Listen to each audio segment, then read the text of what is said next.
What we're going to do in this video is we're just going to set this up so that we can attack it in class tomorrow. So I really want you to make sure that you have written down the inequalities that we're talking about.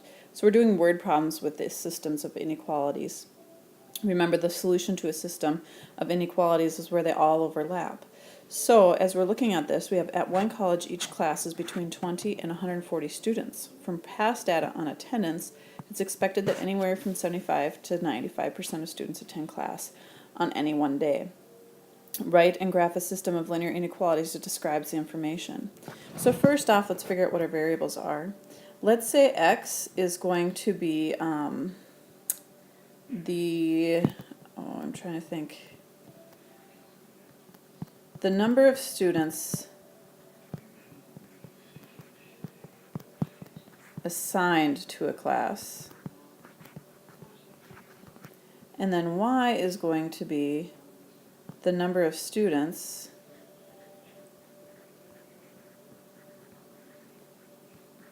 actually in class.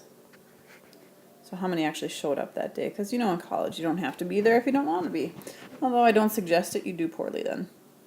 So first off, if we look at the number of students assigned to class, that comes in that first sentence. At one college, each student has between 20 and 140 students.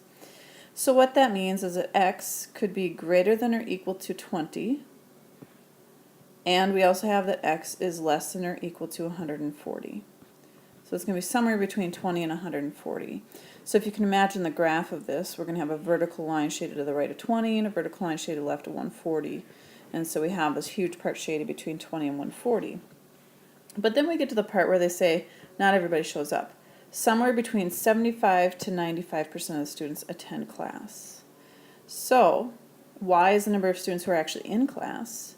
So y is going to be greater than or equal to 75% of x. And then y is going to be less than or equal to 95% of x. Remember, x is the number of students that were assigned.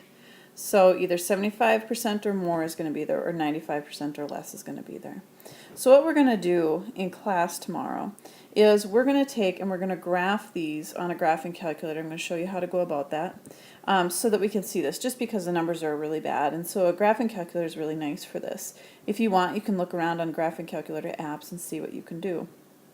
The next thing we're going to do then is we're going to look at B. It's going to say a class has 120 students registered that seats 110. Will there be enough chairs? So is 110 in our shaded region? Is that going to be possible? And so we'll check that out and look at other problems tomorrow. This is a short one.